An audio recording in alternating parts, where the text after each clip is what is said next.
I'd like to acknowledge the Bedegal people, the traditional custodians of the land upon which the University of New South Wales Kensington campus is located, and to pay my respects to elders of past, present, and future. These lands were used for teaching and learning long before the university was built, and a few weeks ago, the 27th of May, marked the 3rd anniversary of the Uluru Statement from the Heart, which amongst others called for a First Nations voice to Parliament. I want to acknowledge the work done by the members of the faculty and by the school on recognition, truth-telling, and reconciliation, and my own wishes that those objectives are realised.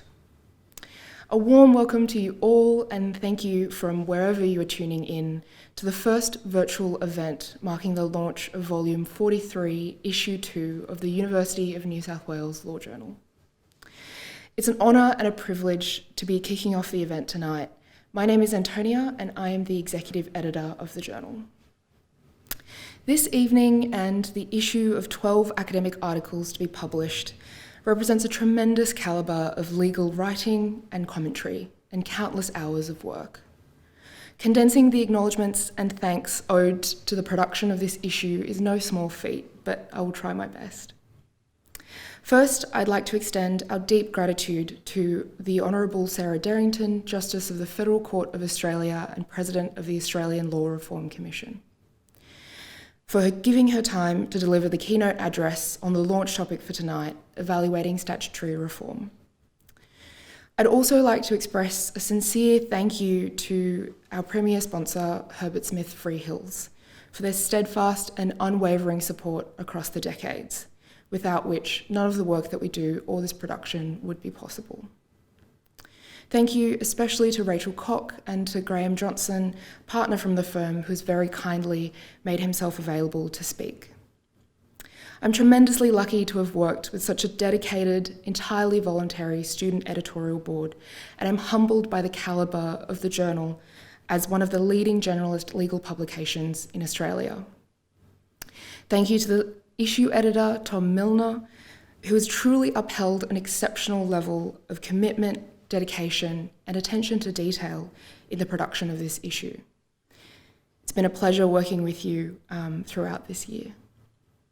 Finally, but definitely not least of all, a huge thank you to the academics who entrust us with your work. The year 2020 has been a tumultuous time, to say the least, economically, socially, and culturally. Moments such as these will always bring a sharp refocus back onto the law, being a structure that can both protect and enhance freedoms and rights of many, but also acts as a tool of oppression, legitimising institutionalised prejudice. Academic voices and commentary, substantiated by research, expertise and learning, such as the articles to be published in this issue, are essential contributions to the evaluation and ensurance that statutory reform is appropriate and remains so years after the event. We hope that as editors and distributors of academia, our work at the journal achieves its purpose, being to generate discussion, encourage reflection, and drive informed awareness on issues that need to be addressed in Australia's legal landscape. We're excited to have invited Justice Derrington to speak on the launch topic, touching on some of the important processes and work necessary to ensure measured and appropriate statutory reform. Following this, we've been joined by some of the authors of the articles featured in this issue in a Q&A session to answer some of the questions that have been submitted to us by academics and those in the audience. We look forward to sharing these conversations with you.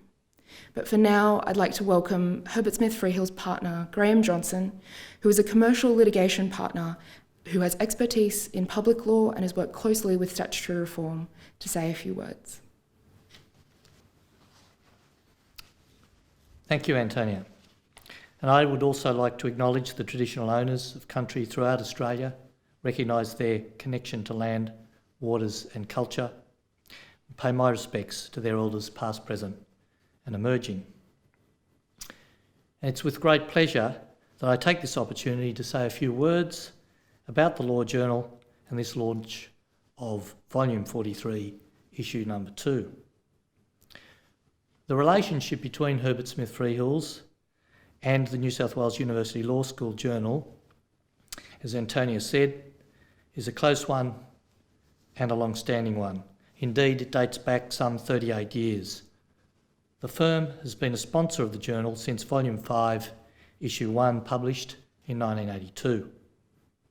In addition to being a premier sponsor, Herbert Smith Freehills is also a proud sponsor of the Law Library, the Law Student Society, the Business Student Society and the Mentoring Program.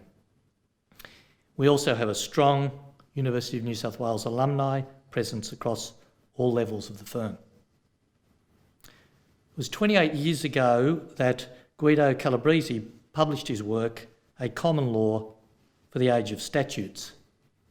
And the aphorism, "We live in an age of statutes," has been deployed remorselessly ever since. Indeed, if you Google the expression, you'll find it mentioned almost 1 million times. Unfortunately, this is less than the number of words in Australian statutes. The rule of law requires no less than that the law can be found, and that once it is found, that it can be understood. It is not always even easy to find the law. The most recent regulation governing the coronavirus in New South Wales is the Public Health COVID-19 Restrictions and Gathering and Movement Order No. 3 of 2020. It may be relatively easy to find if you have a computer and you know how to search, but you will not find it on the New South Wales legislation site because it is not legislation, primary or delegated, but an administrative instrument made under Section 7 of the Health Act. The size of the Australian parliamentary and executive legislative output is immense, and much of it is complex, and sometimes it is impenetrable. This is not meant as a criticism of the parliamentary drafters. It has come about over time and for a variety of reasons. Why do I make these points? I think that now we need to live in an age of statutory reform. That is why contributions to the journal are so important. An analysis of legislative changes to civil statutes of limitations for child sexual abuse claims, the question of whether the Victorian voluntary assisted dying legislation reflects its stated policy goals, and the effectiveness of Victorian civil liability reform in clarifying institutional liability for child abuse, to cite 3 examples from the journal, are matters of great social importance. All arms of government and the legal profession have a role to play in statutory reform. The policymakers who drive the laws, the parliaments who make the laws, the courts who interpret the laws, the barristers and solicitors who must advise and represent those who are affected by the laws, the law reform commissions and like bodies who recommend reform of the law, and no less importantly, the academic branch who is the least constrained of all to lay out their plans and dreams of better and more just laws. No less than the Australian Chief Justice has written recently about the importance of the Academy to the Court. Her paper, delivered in October last year, can be found on the High Court's website. It is easy to find, and with respect, it is neither too lengthy nor too labyrinthine. The Academy is of equal importance, perhaps greater importance, to the Executive and the Parliaments.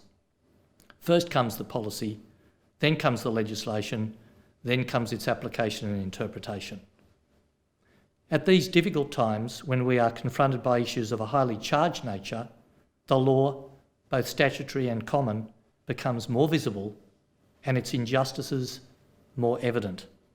Journals like the University of New South Wales University Law Journal and its scholarship have a central role in encouraging dialogue, in evaluating the existing law in all its manifestations, and in suggesting changes, the incremental, the practical and the sweeping.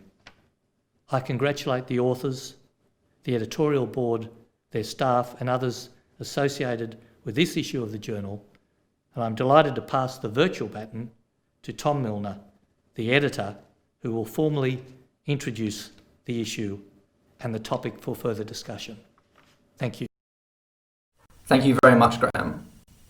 I would like to begin by acknowledging the Bedegal people of the Eora Nation, the traditional owners of the land on which the UNSW Kensington campus is located, and I pay my respects to their elders past, present and future. I recognise further that the First Nations people of Australia have suffered from systematic inequality and injustice for over 200 years, and I note particularly the unacceptable prevalence of First Nations men being mistreated and killed by police that has been brought to light by the Black Lives Matter movement. It is my hope that the legal and social issues that give rise to this climate of injustice are closely examined and reformed. Good evening, Justice Derrington and all of our distinguished guests tonight. It is my pleasure to welcome all of you to the online launch of issue 43.2 of the University of New South Wales Law Journal. While I regret that I was unable to meet all of you in person, I am proud that the 12 exceptional articles in issue 43.2 can still be celebrated in this online launch event. But before I discuss these articles, please allow me a few moments to thank the people without whose help they could not have been realised in print. First and foremost, my thanks must go to the 24 authors of the 12 articles to be published in this issue. Each of you has contributed to this journal an outstanding piece of legal scholarship, and I thank you for entrusting the editorial team with your exceptional works. Thank you also for your continued patience and responsiveness throughout the extensive process of submission, peer review and editing. I have greatly enjoyed working with all of you. I would also like to thank all of the anonymous peer reviewers for generously offering their time and expertise in reviewing articles submitted to the journal.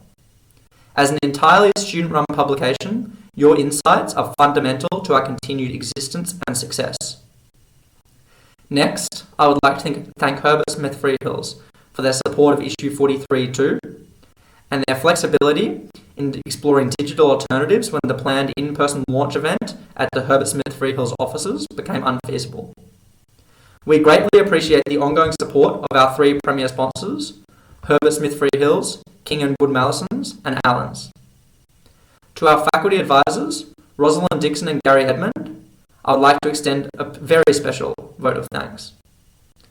The importance of your ongoing commitment, patience, and sage advice to the Executive Committee cannot be overstated. Thank you both very much. I also thank our Dean, Professor George Williams, and the UNSW Law Faculty for their support. Next, I would like to thank all of the members of the editorial board involved in issue 43.2. Previous votes of thanks to the editorial board have focused on their pedantry, their obsessive attention to detail, and their fascination with editing. Personally, I have never really understood this focus. This is not because there is any doubt in my mind that these traits are present amongst most, if not all, of the editorial board. Rather, it is because these traits are overshadowed by their camaraderie, their generosity with their time, their exceptional patience and professionalism, and their unwavering commitment towards making each issue of the journal the very best that it can be. My sincere thanks go to each and every one of you. My most heartfelt thanks go to the current and former members of the Executive Committee of the University of New South Wales Law Journal. Thank you all for your encouragement, support and empathy throughout the past year. It has been my privilege to work alongside you, learn from you and call you my friends. I'm confident that the journal remains in excellent hands under your faithful stewardship. I would like to extend a special vote of thanks to the two exceptional executive editors with whom I've had the pleasure to work, Anne Yang in 2019 and Antonia Zhu in 2020. Finally, I would like to thank my friends and family. While I would have liked to share this evening with you in person, your support means the world to me, and I'm deeply grateful for your care and assistance over the past year and beyond. So without any further ado, it is my privilege to introduce the 12 original and topical articles published in issue 43.2 of the University of New South Wales Law Journal. First, Andrew Dyer argues the fundamental incompatibility of irreducible life sentences with human rights by comparing the Victorian and European models and decisions. Next, Linda Steele, Bonnie Zurich, Lily Hibbard, and Fiona Yee discuss the use of Parramatta Female Factory Precinct as a site of conscience to confront the complicity of Australian legal systems and actors in the harms and injustices of institutional confinement. Jill North and Therese Wilson examine the performance of the Australian Prudential Regulation Authority against its legislative objectives and policy rationales, focusing on its oversight of residential property loaning standards. Jianlin Chen critically investigates the criminalisation of fraudulent sex across Australian states and territories, finding a stark divergence in legal outcomes resulting from flawed legislative processes in some jurisdictions. Lyria Bennett-Moses addresses the practical impacts of conceptual confusion surrounding statutory language linking entities and information, using the example of law enforcement information sharing. In the later part of the issue, Lachlan Auld and Julia Quilter quantitatively and qualitatively chart the trajectory of bail law reform in New South Wales, Queensland and Victoria over a 10-year period. Vivian Chen examines the marketing strategies of online payday lenders and the need for regulatory enforcement of protection for vulnerable financial consumers. Jacqueline Horan and Jane Goodman-Delahunty examine the effectiveness of educational expert evidence regarding sexual consent in jury trials, using interviews with jurors and other trial participants. Next, Nola Rees and Elise Mansfield report on a pilot project involving legal and health practitioners in an intervention aiming to improve detection of and responses to elder abuse. Finally, the 3 remaining articles have been selected as the lead articles of issue 43.2 and to inform the topic of the launch event, Evaluating Statutory Reform. Ben Mathews and Elizabeth Dallaston explore inconsistencies in national reforms of civil statutes of limitation for child sexual abuse claims and recommend further reform. Ben White, Katrine Del Villar, Eliana Close and Lindy Wilmot critically analyse the extent to which recent Victorian voluntary assisted dying legislation reflects stated policy goals. Laura Griffin and Gemma Briffa examine and critique the effectiveness of Victorian civil liability reform in clarifying institutional liability for child abuse. These 3 articles raise clear questions of the validity and the diversity of the measures by which we evaluate and critique statutory reform, and they invite us to critically consider the theoretical and practical impact of the statutes being passed in our parliaments. We are very excited and grateful to invite the Honourable Justice Sarah Derrington of the Federal Court of Australia, President of the Australian Law Reform Commission, to deliver the keynote address for tonight's launch event and share her thoughts on the evaluation of statutory reform. From 1990 until her appointment to the bench in the Australian Law Reform Commission in 2018, Justice Derrington practiced as a barrister at the Queensland Bar, specialising in maritime and shipping law, general commercial law and arbitration. While at the bar, Justice Derrington also completed an LLM and a PhD in the field of marine insurance law at the University of Queensland, where she was appointed Professor of Admiralty Law in 2008 and Dean of Law in 2013. Justice Derrington is also a Director of the Australian Maritime College, the Commonwealth Admiralty Rules Committee, and the Council of the Australian National Maritime Museum, and a Fellow of the Nautical Institute and the Australian Academy of Law. It is now my pleasure to welcome Her Honour to speak on the topic of evaluating statutory reform. Good evening to you all. I acknowledge all traditional custodians of the lands and waters throughout Australia and pay my respects to them and their cultures and to elders both past and present.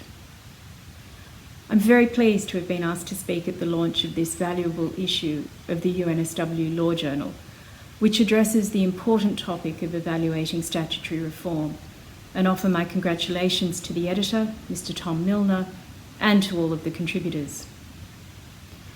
In some ways, law reform is like going for a ride in a time machine.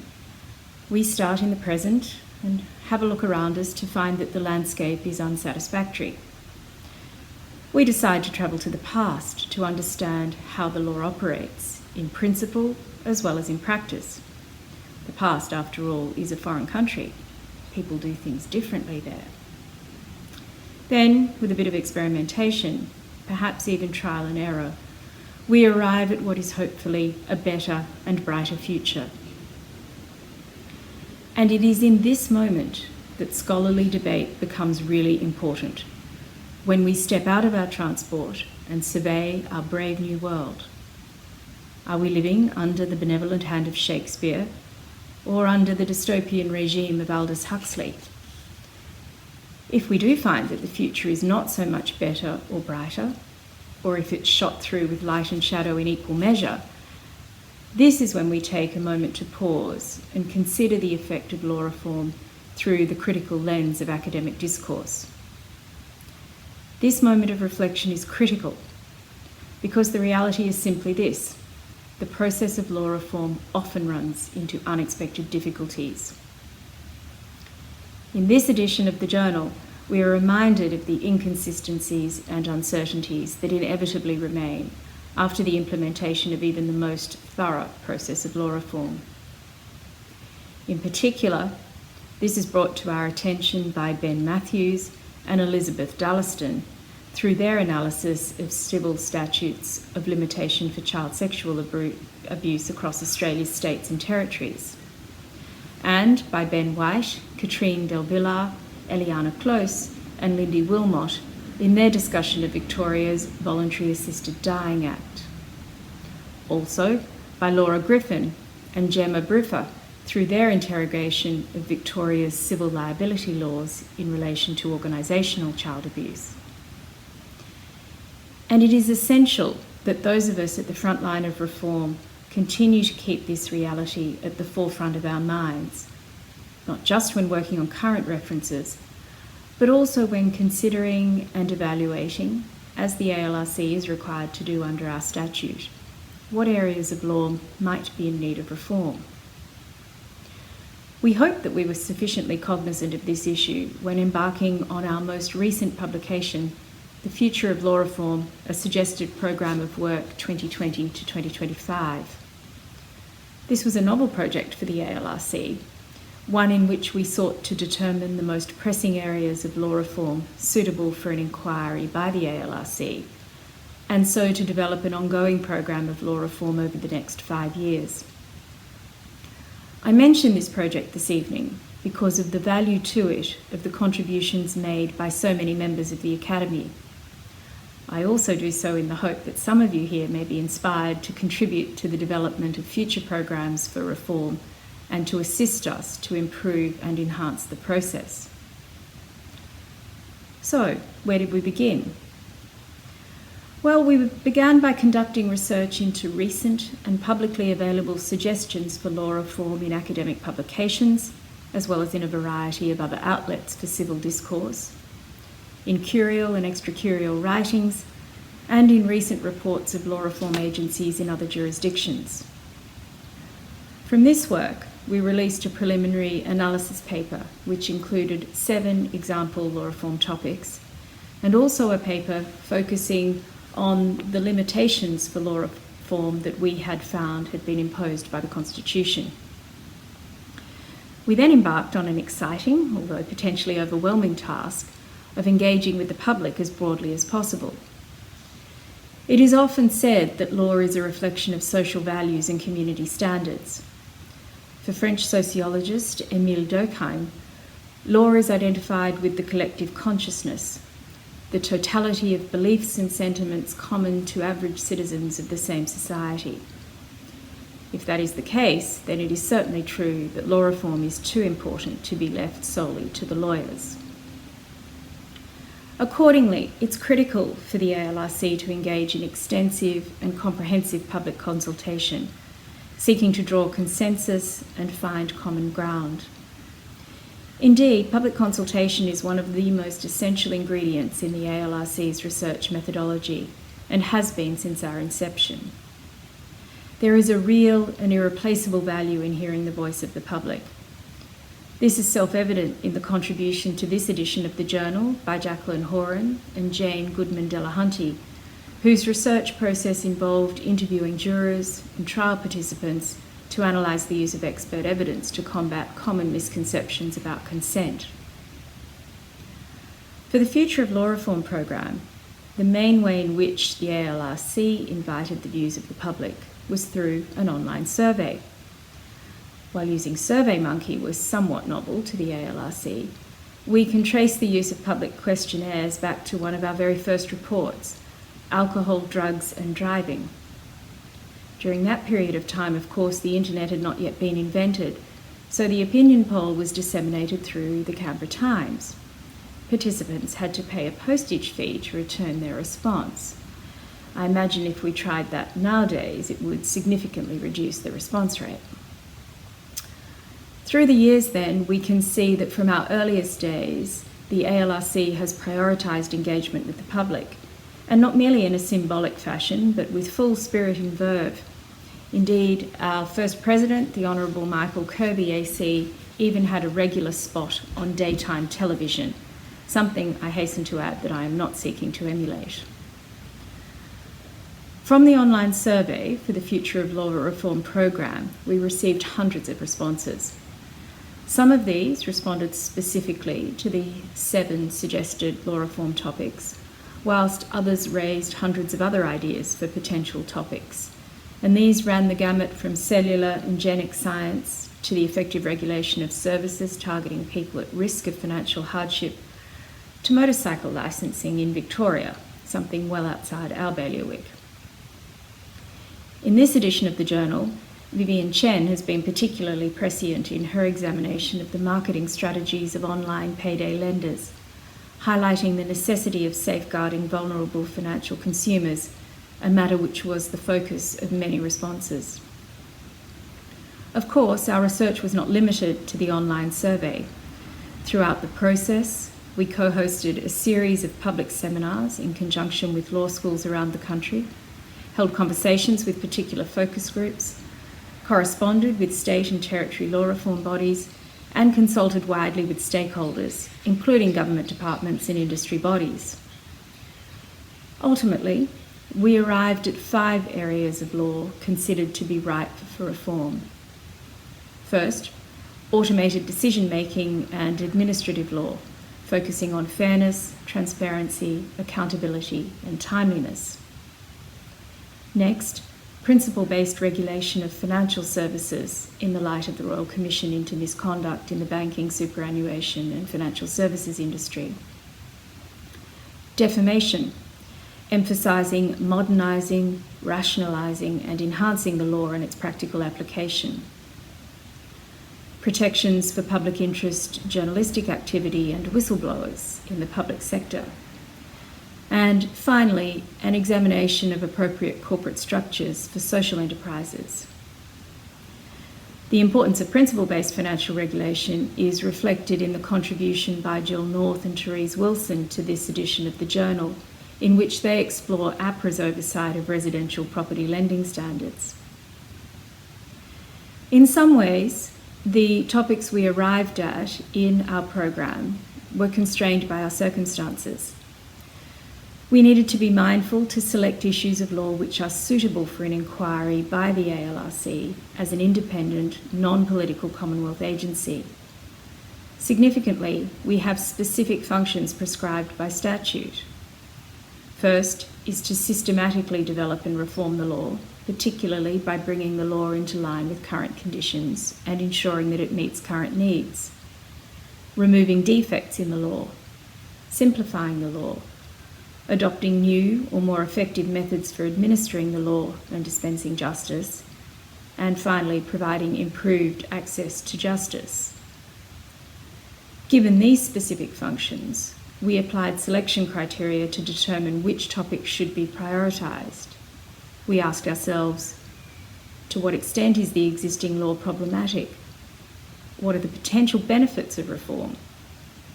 Is the ALRC, as opposed to an agency such as the Productivity Commission, the most suitable body to conduct the project? Is there a commitment by government to reform the law in the area? Has the topic already been covered by a recent inquiry? Does the nature, scale and scope of the project make it an appropriate and efficient use of the ALRC's resources? Does it relate to an area of Commonwealth law? And finally, does it identify a need for uniform or complementary state and territory laws? And of course, we are beholden to the Attorney-General to refer one of these topics to us. We have no power to self-refer a topic. We are also conscious that the process of law reform must be sensitive to how the same issues of law arise across multiple jurisdictions. In one of our seminal publications, the 1978 annual report, then President Kirby emphasised the Commission has from the beginning sought to avoid a myopic preoccupation with Australian notions about law reform. Equally, It has avoided single-minded resort to the traditional sources of our law to the exclusion of others. There is, in short, much insight to be gained through understanding the law through a comparative lens. Such an approach is evident in the contributions to this edition of the journal by Lyria Bennett-Moses, in her analysis of how issues relating to information can be lost in translation across jurisdictions. Also, in Jianlin Chen's investigation of the criminalisation of fraudulent sex, which identifies the impact of divergent outcomes across Australia's states and territories. In addition, Lachlan Auld and Julia Quilter's examination of bail law reform across New South Wales, Queensland and Victoria highlights a trend towards narrowing rather than expanding access to bail. And Nola Rees and Elise Mansfield's study reveals how a pilot project in New South Wales reflects and refracts elder abuse issues raised by both national and state inquiries. It is for this reason that coordination and collaboration between law reform agencies is invaluable, so that we can have a forum to encourage the sharing of information and ideas. It is about developing, debating, and determining the underlying principles of law which persist throughout different jurisdictions. And certainly we have been the beneficiary of the experience and wisdom of our state and territory and international counterparts.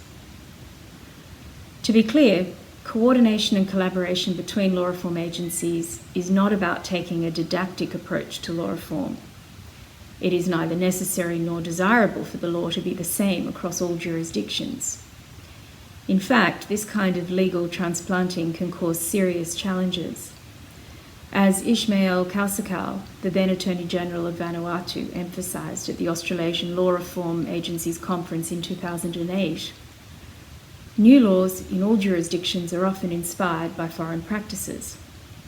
Whilst well-intentioned, donors and law reformers need to avoid the trap of drafting new laws to effect change and overcome loopholes or deficiencies within current systems, without fully appreciating and understanding the role of custom, traditions, and the way institutions and enforcement agencies functions and are resourced. The ALRC is acutely aware of the importance of coordination and collaboration. Some of our key projects have included Seen and Heard, Priority for Children in the Legal Process, which we undertook jointly with the Human Rights Commission. The Report into Uniform Evidence Law, which was completed as a joint effort with the New South Wales Law Reform Commission, the Victorian Law Reform Commission, and with input from law reform agencies in Tasmania, Western Australia and the Northern Territory. The next significant collaborative item on our agenda is the Australasian Law Reform Agency's conference, which was originally scheduled for next month, but which will now be held in July 2021, assuming all has returned to relative normality. ALRAC, as it's known, is one of the most established forums for the coordination and collaboration of law reform agencies. It's designed to explore what is working and what is not. ALRAC dates back to 1973, when it was created as an initiative of the New South Wales Law Reform Commission to advance the work of law reform agencies across the Asia-Pacific region. Since then, ALRAC has continued to be held biennially and has been hosted by countries including Vanuatu, Samoa, and most recently Papua New Guinea. The upcoming ALRAC will focus on family law and family violence reforms, as well as the processes and administration of law reform agencies. The topic of family law is one particularly well suited to ALRAC, given that in our region of the world, many families are split across Australia, New Zealand, and the Pacific Islands. These families face the task of navigating difficulties which arise from the different and even divergent approaches taken throughout multiple jurisdictions. In our globalised world, this kind of experience cannot be described as rare or uncommon. To understand some of the difficulties caused by the intersection and interaction between jurisdictions, one needs to look no further than family law in Australia. The Family Law Act is perhaps a quintessential example of the unintended consequences that can flow from well-intentioned statutory reform. At present, there are deep fractures caused by the fact that parenting orders, child protection and family violence are dealt with in separate jurisdictions. As expressed by the Family Law Council, the reality for a separating family experiencing contentious issues in respect of parenting capacity is that there is no single judicial forum that can provide them with a comprehensive response to address their disputes. Throughout our inquiry into family law, the ALRC found time and again that children are falling through the gaps between federal family law courts, state and territory local courts, and state and territory children's courts. It is precisely for these types of situations that it is so important to take an approach to law reform that casts an eye across multiple jurisdictions. Ultimately, while law reform agencies, including the ALRC, have particular characteristics and prescribed functions, the process of law reform is not quite as divisible. Law reform is enriched through an open and inclusive approach, whether it be of the public interest or with the views of other jurisdictions. After all, the hope of law reform is progress, not change for the sake of change. We seek to prevent future injustice, an idea captured by Linda Steele, Bonnie Jurek, Lily Hibbert and Fiona Ye's exploration of the Parramatta Female Factory Precinct. At the same time, we are wary of regressive measures which masquerade as change, an issue thrown into sharp relief by Andrew Dyer's argument that irreducible life sentences will always breach an offender's human rights. So to conclude, I reiterate my appreciation of the work of all the academics who have contributed so richly to our combined understanding of law and law reform in this edition of the UNSW Law Journal. It has been a pleasure to be here with you in a virtual sense, but also in the very real sense that we share a common journey to encourage improvement in the law, whether that be through suggesting new topics for law reform or through subjecting the recent statutory reforms to thorough and informed scrutiny so as to assist in avoiding unintended consequences through law reform, however well-intentioned. Thank you to all of you. I wish you well in your future discussions this evening, and I wish this edition of the UNSW Law Journal every success and many citations. Hello, my name is George Williams. I'm the Dean of UNSW Law, and it's a great pleasure to give the vote of thanks today to this really important speech and the issue, this launch of the University of New South Wales Law Journal. As Dean, I'm really proud of the work of the journal. It's one of the very best journals in the world, and it showcases some of the best scholarship emerging from Australia and internationally. We're also particularly proud of the team that runs the journal. This is a student-run journal that every year achieves just great results in terms of the scholarship, in terms of the profile, in terms of the impact that this is having, not just within the academic community, but also within the profession. And this issue is another really excellent example of the work that our students are putting in and the scholarship that's emerging as a result. I'd also like to say as a Dean just how pleased we are that we had Justice Derrington provide the launch today. She is renowned for her scholarship as a practitioner and now as a law reformer, and we're really proud that she's chosen to launch this issue for us. We thank her for her thoughtful words and the effort she's put in to providing such a great speech in launch of this important issue. So from my perspective, I'd just like to say that as Dean, thank you for listening, thank you for taking part. We're proud of our team, proud of what we've been able to bring together with this issue, and I really encourage you to read the articles and to enjoy the enormous work that's gone into them. That's it from me. Thanks again from George Williams as Dean of UNSW Law. Thank you so much, Professor Williams, and thank you all for tuning in to this event. And a final expression of gratitude to Her Honour Justice Derrington for her insightful address, Herbert Smith Freehills, our premier sponsor, and to the UNSW Law faculty for their unwavering support. None of this production or this issue would have been possible without all of your support. I'll now pass on to Tom Milner, who will be kicking off the Q&A session with some of the authors that will be featured in this issue of the journal. Thank you. Thank you, Antonia. I'll be interviewing 5 authors tonight, and asking each 2 questions selected from a field submitted by members of the academic community and the Executive Committee of the University of New South Wales Law Journal. I would like to take this opportunity to warn the audience that this discussion will touch upon some potentially disturbing content, specifically that our first interview with Associate Professor Jianlin Chen, our third interview with Professor Ben Mathews, and our 5th and final interview with Dr. Laura Griffin will discuss statutory reforms relating to sexual assault and child sexual abuse. For anyone who does not wish to listen to the discussion of this potentially disturbing content, it can be avoided by muting the video at the beginning of each of these authors' interviews and unmuting the video for our second interview with Professor Ben White and our 4th interview with Associate Professor Julia Quilter. With that in mind, we'll now begin the Q&A session. Okay, everyone. Our first author from issue 43.2 to join us in the Q&A session tonight is Associate Professor Jianlin Chen of the University of Melbourne, the author of Fraudulent Sex Criminalisation in Australia, Disparity, Disarray, and the Underrated Procurement Offence. Associate Professor Chen, welcome. Thank you for joining us. And can you quickly tell us about your area of research and just provide a quick summary of your article for the people who haven't read it yet? Thank you, Tom, and good to meet all of you. So I research in criminal law and religion with a specialization on fraud. And in this particular article, I look at fraudulent sex criminalisation in Australia, finding that first, there's a huge divergence in criminal liability for fraudulent sex. So if you tell a lie to get sex, depending on where it is committed, it could either be rape, somewhat lesser sexual offense, or get off scot-free altogether. And building on this, I then examine how the legislature come into this state of affair and finds that for at least half the states and territory, from the perspective of legislative design, the process can be improved.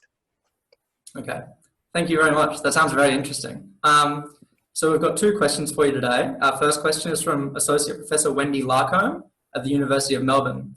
And Associate Professor Larcombe's question is, your article makes it clear that the current inconsistency in legislative design across Australian jurisdictions with respect to fraudulent sex criminalisation is often the result of piecemeal approaches to the reform of sexual offences, as well as the lack of agreement on the underlying policy objectives for reform.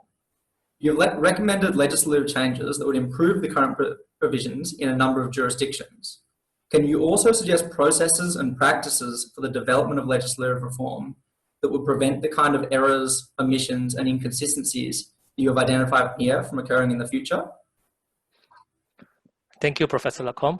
I think that is an excellent question. In fact, actually, I've decided to write an entire article precisely to examine a more broader structural reform on it and focusing on building on this case study and focusing on Tasmania, Western Australia, and ACT. I find that the existence of a law commission can be really helpful. Law commission can have a more systematic, holistic view of all the offense, including the lesser offense of the procurement, and tends to provide a more structurally coherent approach towards law reform. Now, of course, law reform itself doesn't necessarily solve all the problem because the implementation of the reform depends on legislature. And so the suggestion in the article of further research would be that not only should there be law reform commission in drafting their report should actually have explicit reminder to the legislature that the reform package often have to be taken as a whole, and that if it's selectively implemented, especially if it doesn't deal with the lesser offense adequately, there will be likely to be structural incoherency as a result. So hopefully with this reminder, the legislature can have worked more effectively with the law reform to have a more structurally coherent reform. Thank you. That's a very insightful answer.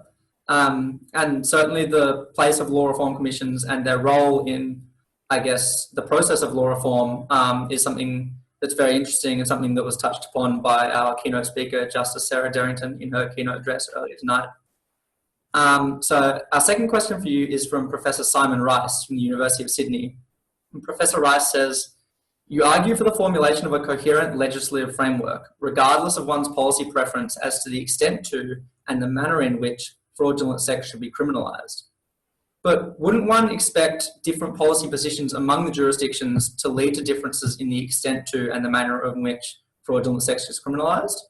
So in other words, doesn't any call for legislative coherence also require policy coherence between the jurisdictions?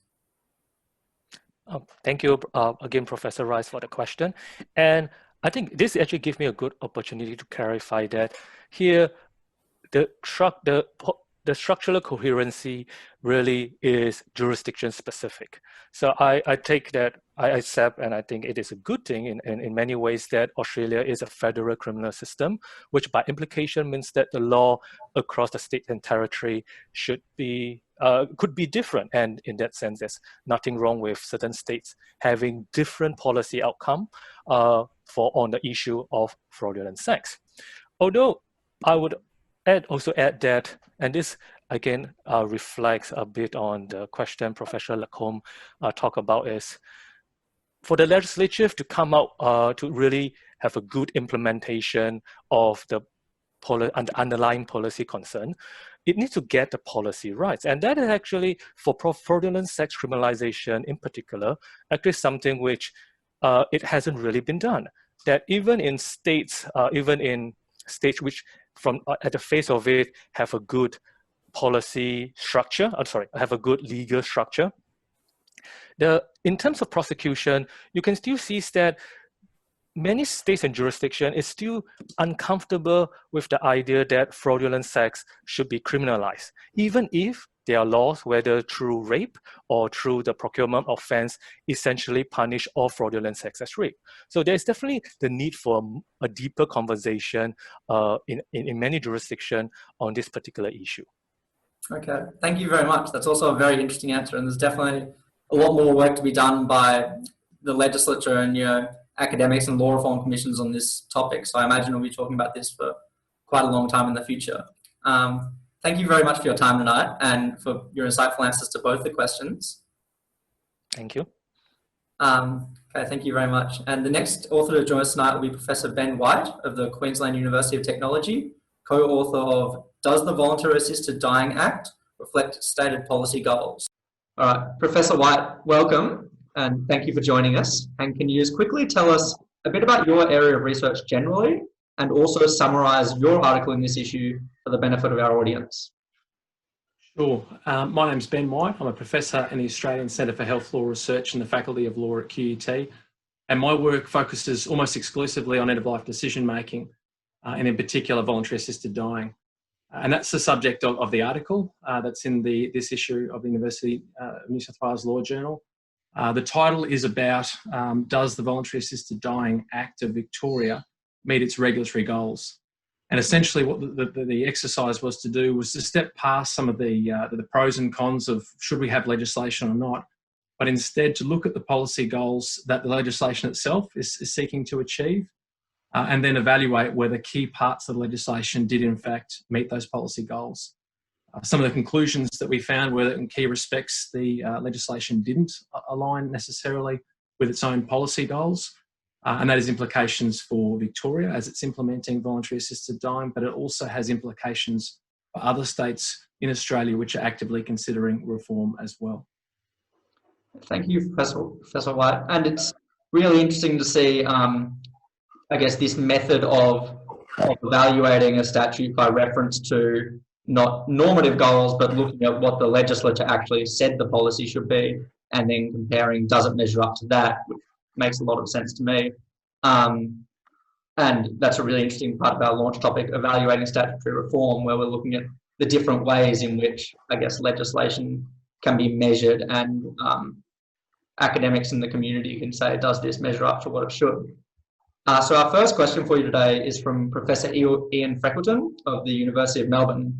And Professor Freckleton says, you refer in your article to the role of the Voluntary Assisted Dying Review Board in Victoria as an oversight mechanism to protect against abuse of the Voluntary Assisted Dying Act. How do you regard the effectiveness of comparable bodies internationally?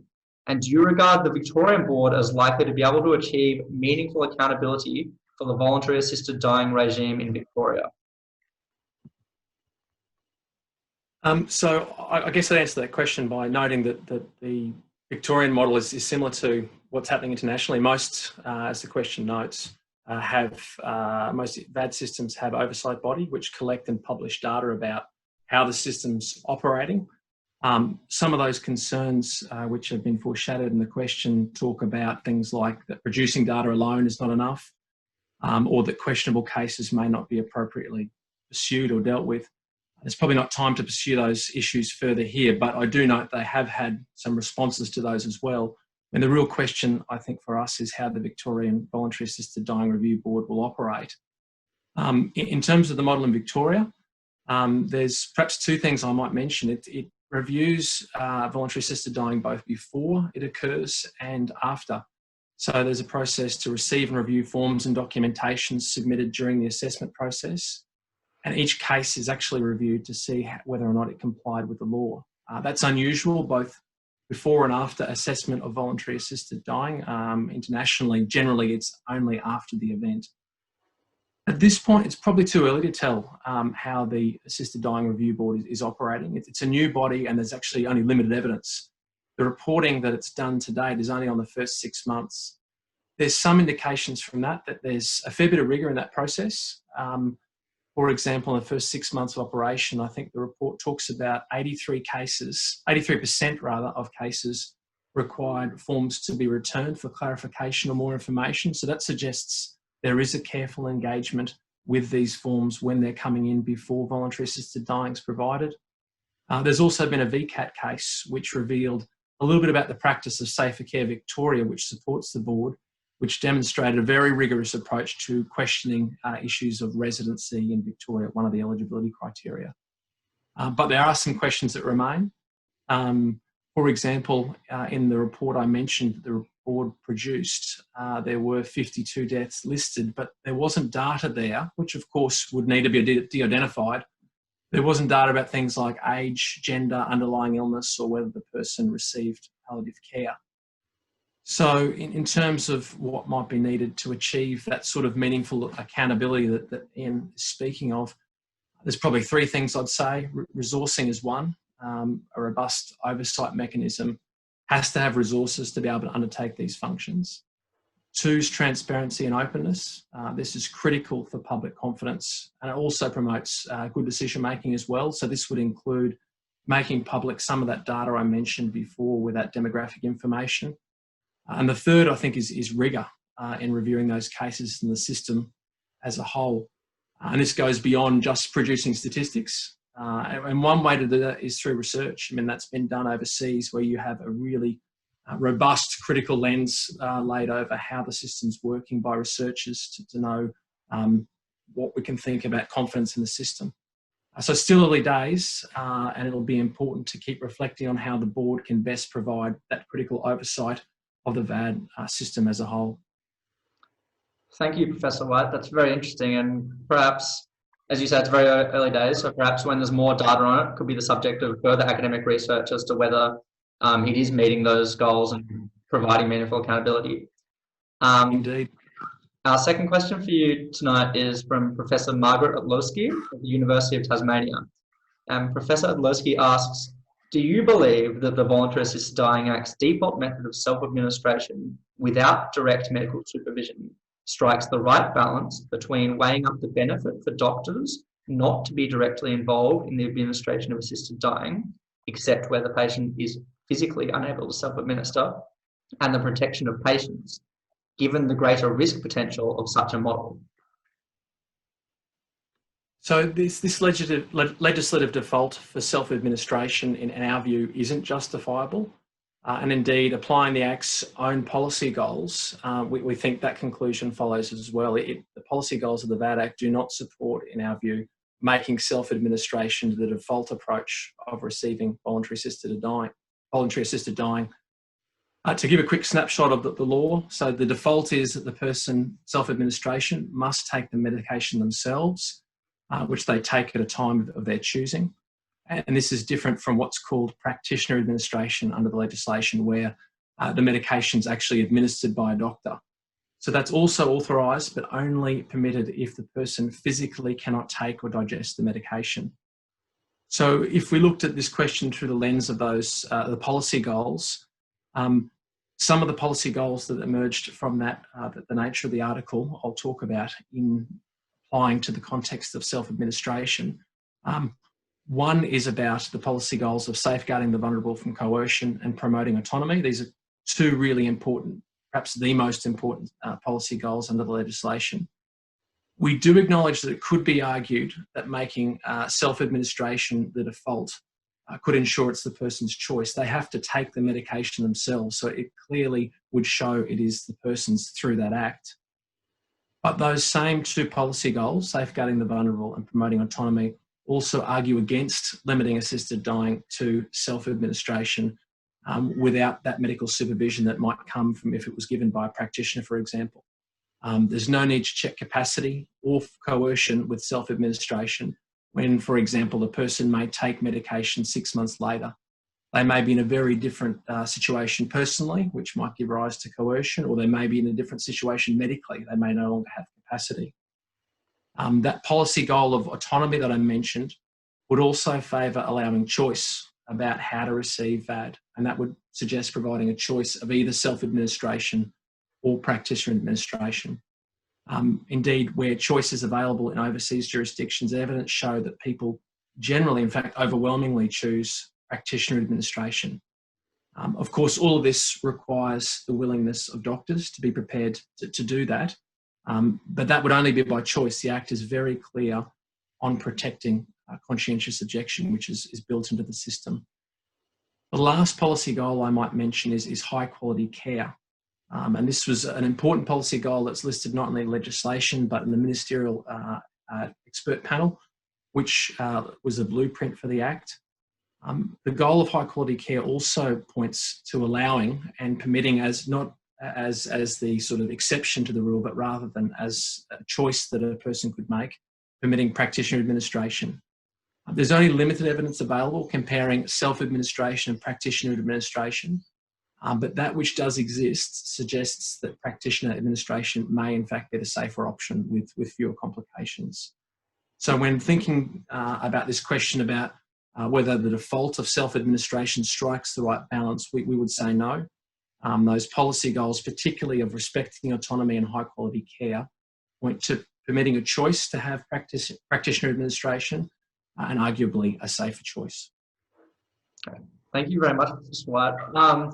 It'll be interesting to see how legislation in other jurisdictions in Australia grapples with this very difficult question and the other difficult questions that your article raises with the current Victorian legislation. Thank you for your time tonight, and thank you for your insightful answers as well. Thanks, Tom. So the next author we'll be speaking to tonight is Professor Ben Mathews, also of the Queensland University of Technology, co-author of Reform of Civil Statutes of Limitation for Child Sexual Abuse Claims, Seismic Change and Ongoing Challenges. Professor Mathews, welcome. Thank you for joining us tonight. And can you please just quickly tell us a bit about your area of research generally and summarise your article for those of us in the audience who haven't had a chance to read it yet? Sure, Tom. Great to be with you. This is a great endeavour. So my name's Ben Mathews. I'm a professor at QUT School of Law. I've done work on child sexual abuse and issues to do with making civil claims, especially regarding the nature and effect of statutes of limitation in the Australian context in particular, on and off over about the last 20 years. And this is a really important area of law that has witnessed substantial reform in recent years, quite groundbreaking reform, in fact. And the reason for me doing this most recent article was to synthesize and analyze the nature of recent state and territory legislative reforms in terms of making significant changes to the statute of limitations for these claims. That's very interesting. Thank you. So we have two questions for you tonight from the Executive Committee of the UNSW Law Journal. And our first question is that your article identifies several areas in which reforms of civil statutes of limitation for child abuse have been inconsistent between the different states and territories. In all of these cases, you argue that the most appropriate path forward is for the states and territories with less significant reforms in that area to change their law, adhere to the national norm, and enact further statutory reforms. So your article makes very compelling arguments regarding the importance of national uniformity, so we won't go into that here. But our question is, why does that uniformity have to be achieved by each state and territory rising to the highest level of liability rather than somewhere in between? Isn't it possible that some of these reforms could unreasonably damage the defendant's right to a fair trial? Well, that's a great question, Tom, and I suppose the question has two parts to it. So I'll address first the uniformity issue and then the really important issue of the preservation of defendants' fair trial rights. So in relation to uniformity, first, I think it's very clear that the interests of fairness and equality require that all Australians have the same level of access to justice, regardless of what state or territory they reside in or where they experienced personal injury in this situation through experiencing child sexual abuse. So people should not have a lower level of access to the civil justice system just because of where they live. Second, the reforms that have been made here are substantial, but where they have been made, they are similar and they've been made by multiple jurisdictions already. So in most cases by about, say, 4 or 5 states or territories. So it's not as if there is one outlier state or territory alone that has made substantial and highly unusual reforms. There is already quite a substantial degree of harmony, but there are still some states and territories that are yet to make further reforms to harmonise these laws across the country. So we've already made great progress there. In terms of whether these further harmonised reforms could unreasonably infringe defendants' fair trial rights, I do believe that defendants' fair trial rights are justifiably and strongly preserved through these reforms. And it is very, very important that these fair trial rights are in fact preserved and are strongly protected. But two really good examples of how this essential safeguard are preserved is that first, the reforms have expressly preserved in legislation measures to protect defendants' fair trial rights, including through court oversight. So the court retains its ability to stay proceedings, that is, to prevent a claim from proceeding, if the proceedings present an abusive process due to the lapse of time, creating overwhelming prejudice to the defendant's fair trial rights. And this basis has been successfully used by some defendants to obtain a stay of proceedings already in several cases. Another example of the strong protection of defendants' fair trial rights being preserved is that the court can only allow the reopening of a previously settled claim if it is found to be just and reasonable to do so. So in this type of reform, it's not as if the reform automatically gives plaintiffs an entitlement to proceed. There must be an interim step that's undertaken successfully first, where the court is satisfied that it's just and reasonable for this particular claim to proceed. So overall, there are several very strong continuing measures to preserve and protect defendants' fair trial rights, as there should be. And in fact, it's interesting and important to note that the Royal Commission into institutional responses to child sexual abuse, when it recommended these reforms to statutes of limitation, expressly also recommended that defendants' fair trial rights be protected, and that has been done. Thank you, Professor Mathews, for that very detailed response. So your article is about statutes of limitation in particular for historic child sexual abuse claims.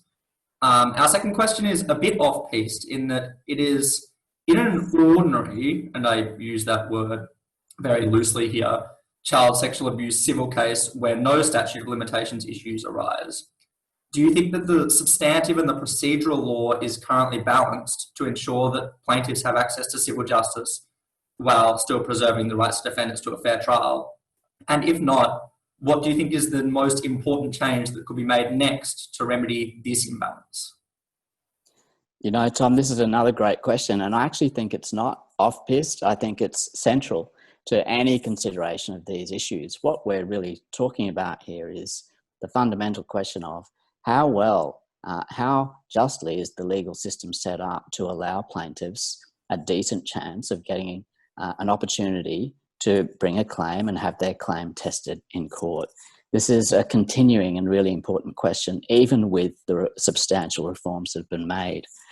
And it's a difficult one because I think in addition to legal analysis, we need other kinds of analysis and evidence to bring light to bear on this question. So I think to fully answer this question, we would need further evidence from lived experience about the extent to which these recent reforms better enable access to justice.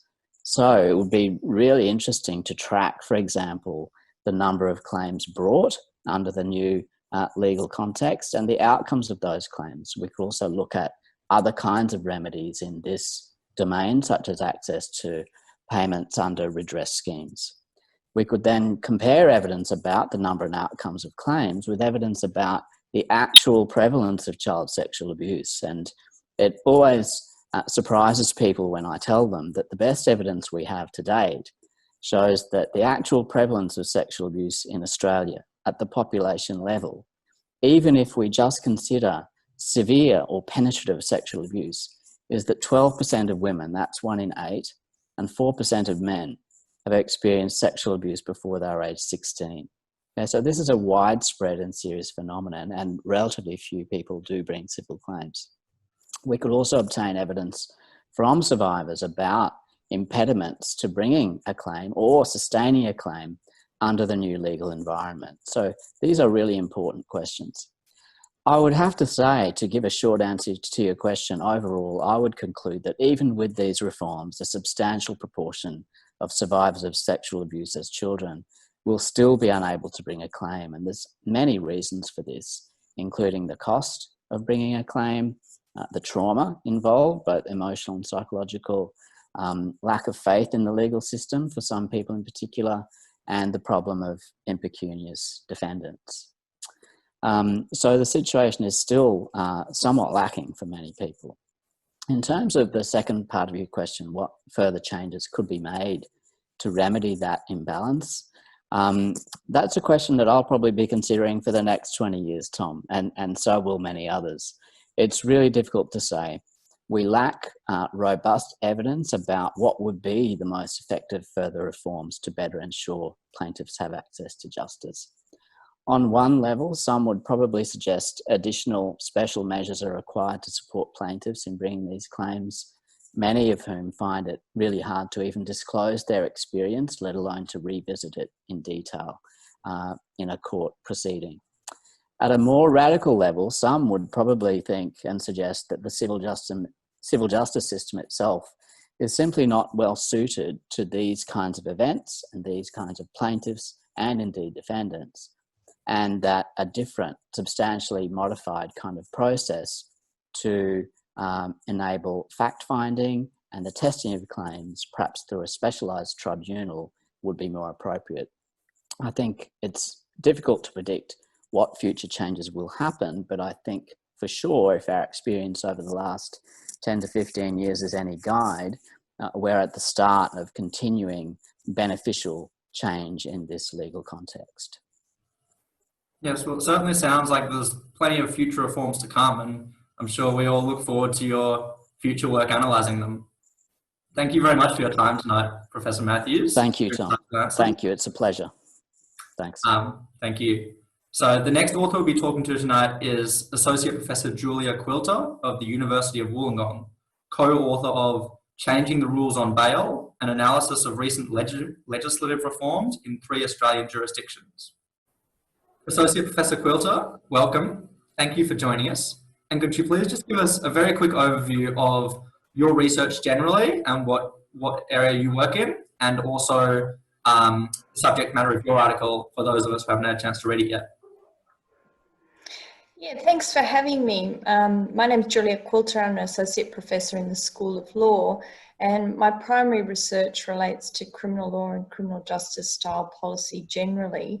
The article that features in this particular UNSW Law Journal article is about bail changes across Australia, and it's co-authored by Lachlan Auld.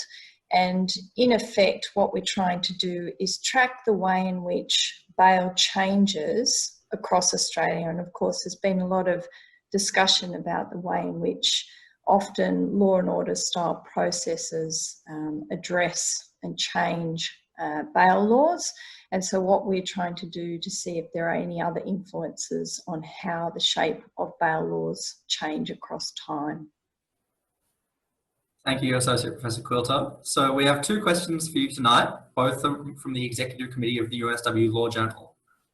Our first question is that your article highlights that many bail reforms with very far-reaching consequences are actually made in response to isolated high-profile incidents, like the 2014 Link Cafe siege, the 2017 Burke Street Mall attack, and the murder of Teresa Bradford. This method of legislative reform is often criticised by academics as being politically motivated, meaning it's not done to solve a problem, but to gain the approval of the public and the media. But isn't it possible that the reason these trigger cases, as you call them, give rise to legislative reform is because they have the power to draw the attention of even a very inattentive legislature to weaknesses in the statutory scheme, like the bail scheme, even if those weaknesses aren't directly reflected in the facts of the trigger case itself? I think it's always possible that a single trigger case can throw light on problems or weaknesses within a legislative regime.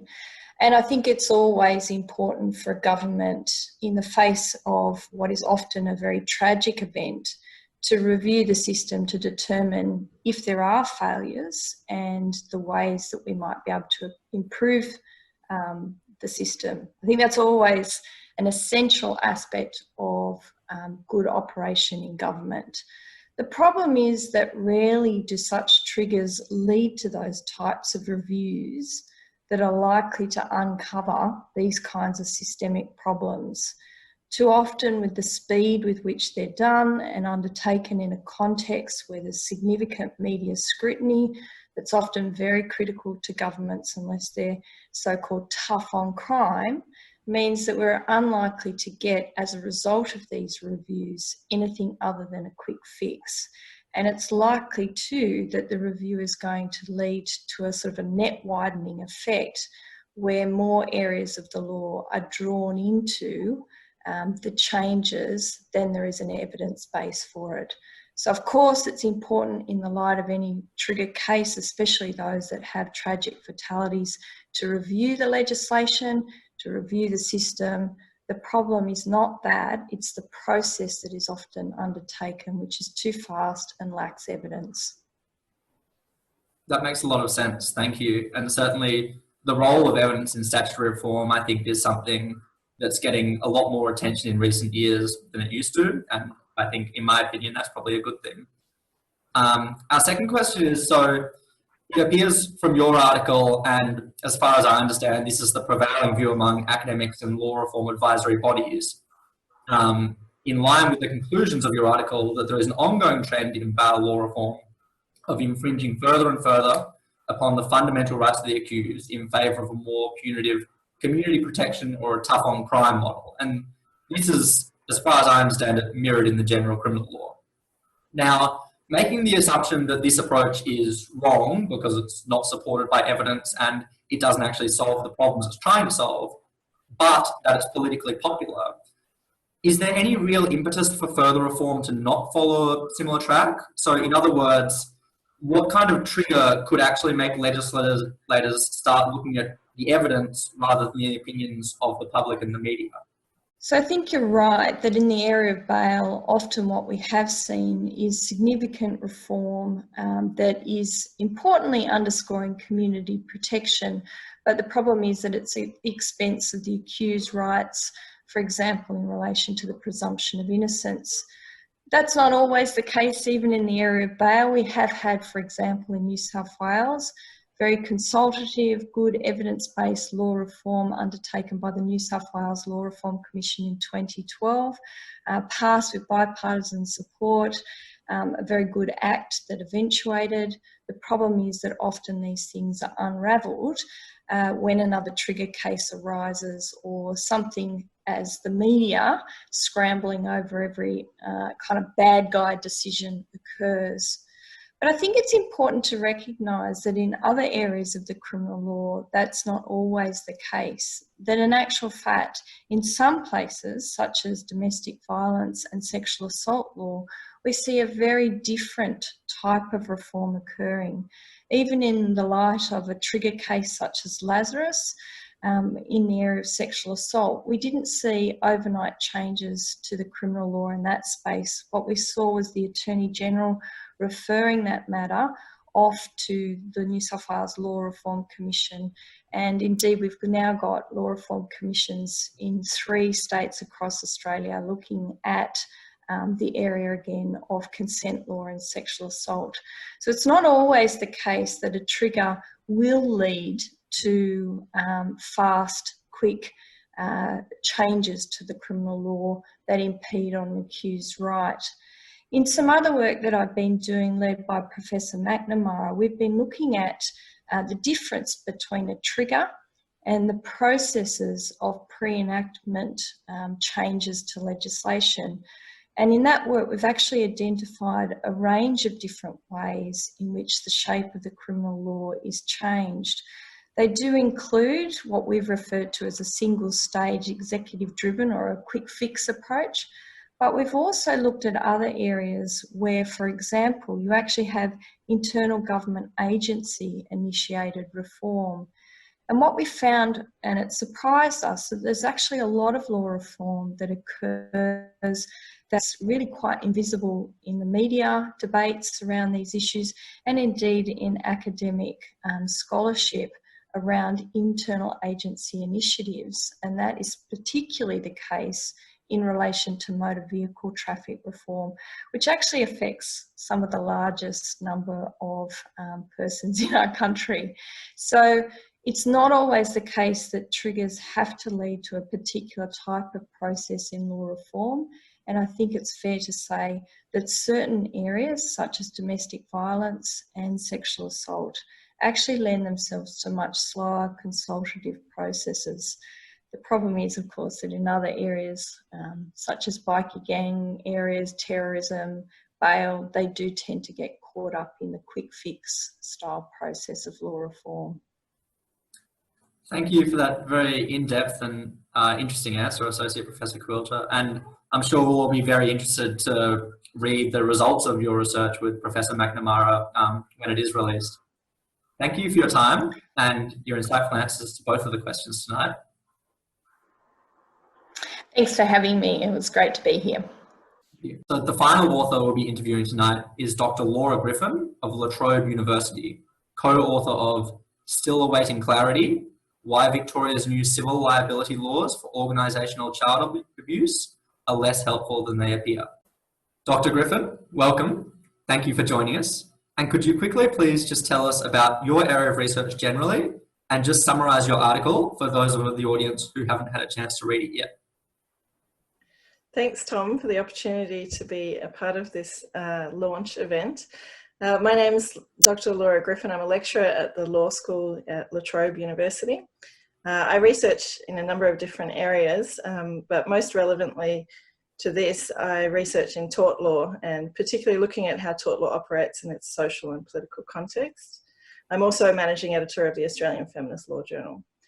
So the article started out actually as an honours project that I was supervising about vicarious liability in the area of child abuse and particularly child sex abuse. And there was a lot of movement in this area over the period that I was supervising that honours. And at the end I said, maybe we should collaborate on expanding this into a bigger project. And the outcome of that was this article. So it's looking at reforms that took place, particularly in Victoria, around vicarious liability and organisational child sex abuse.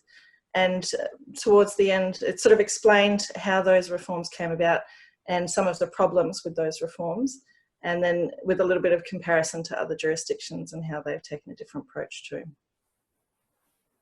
Thank you, Dr. Griffin. So our first question for you tonight is from Professor Simon Rice of the University of Sydney.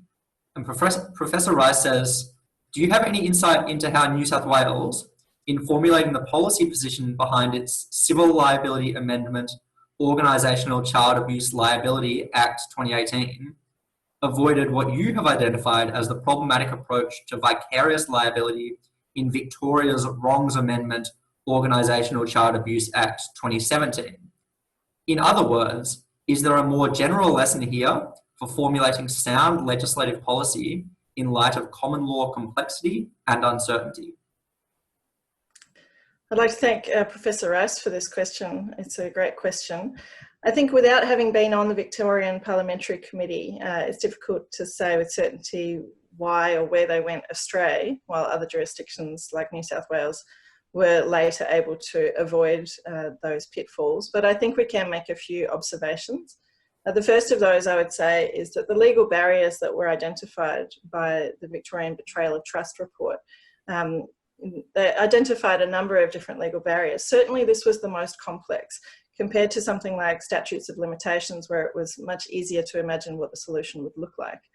Although that report briefly mentioned developments in other jurisdictions, like in UK decisions dealing with principles around sufficient connection between the risk of child abuse and an opportunity for intimacy and power, for instance, where the circumstances were created by the organisation.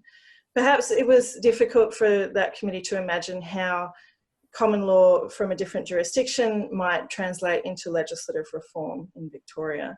Instead, the report shifted to an entirely different legal field, in particular discrimination law, and framed what existed there as, quote, an existing legislative model for vicarious liability. So in the article, we show why this is a misstep by the Victorian Committee. It ignored how vicarious liability actually works in tort law in particular, and why importing a model from a completely different legal field, although it existed in legislation, would not actually be a simple fix here.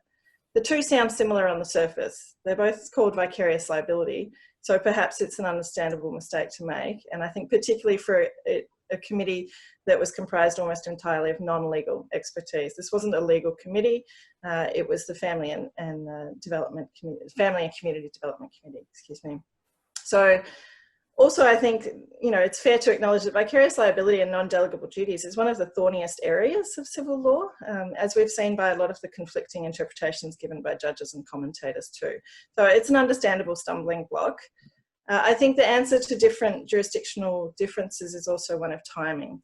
As we set out in the timeline in the article, the Victorian inquiry was a response to the 2012 Victorian Cummins report, so the report of the Protecting Victoria's Vulnerable Children inquiry.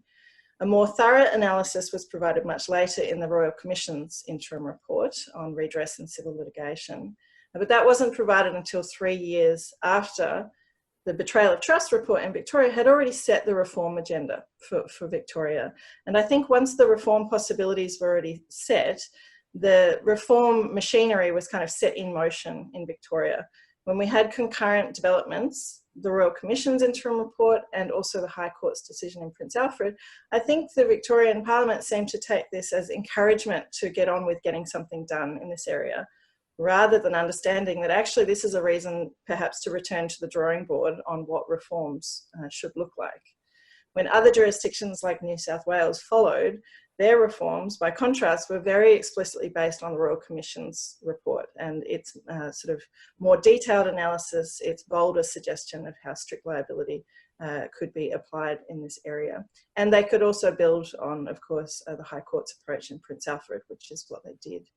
So once those different alternatives existed, I think there are different factors that would have shaped the approaches taken in different jurisdictions.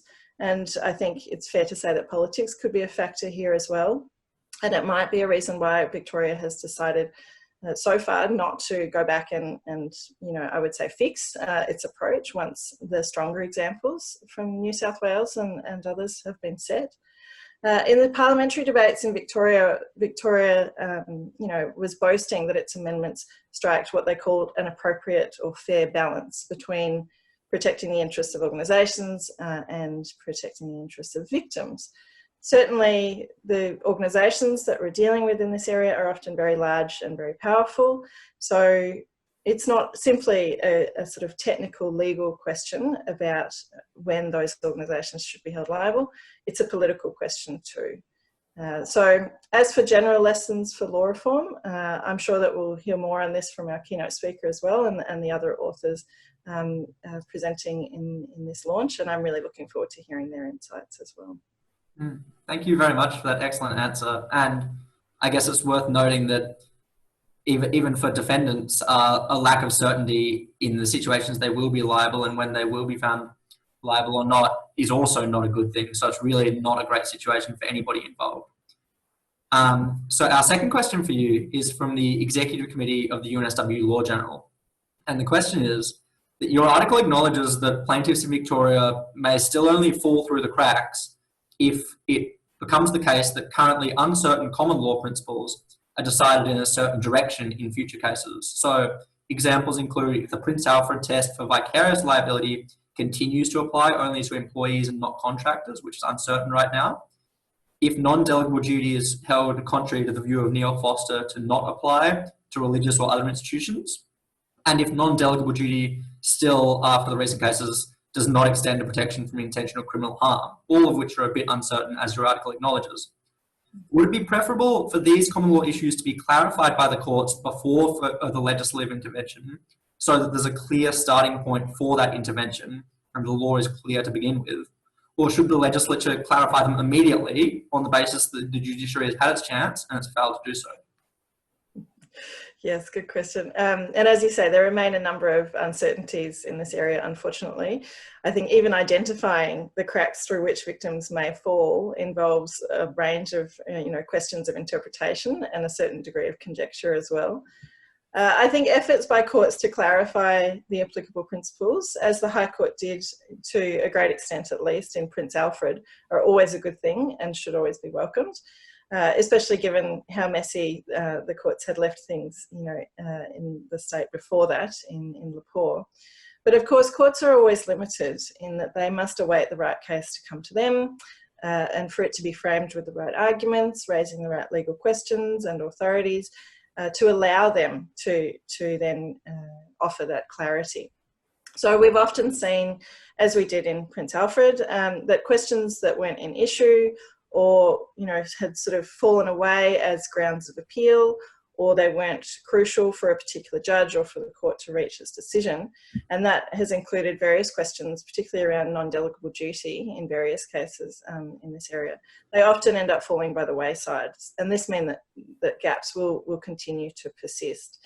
So for those reasons and more, I personally would advocate for legislative reform to provide clarity and certainty without further delay.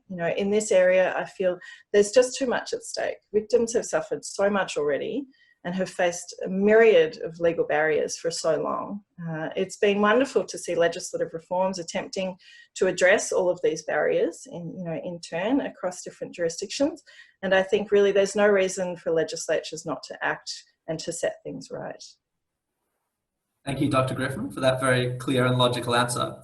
And thank you very much for your time and for your insightful answers to both of the questions tonight. Thank you. It's been a pleasure. Lovely. Well, that final interview concludes our launch event for issue 43.2. And for our viewers, now that you've met some of the authors, if you'd like to read the articles from issue 43.2, they are all available online at unswlawjournal.unsw.edu.au. I'd like to take this moment to thank everybody who participated in the launch event. Our Executive Editor, Antonia Zhu, Graham Johnson, partner of our premier sponsor, Herbert Smith Freehills, our keynote speaker, Justice Sarah Derrington, Judge of the Federal Court of Australia and President of the Australian Law Reform Commission, Professor George Williams, Dean of the UNSW Law School, and all of the authors who participated in the Q&A session. I would also like to particularly thank our audience for tonight, who have tuned into this very unusual launch event for issue 43.2. I hope that you all enjoyed the evening. Thank you all very much, and good night.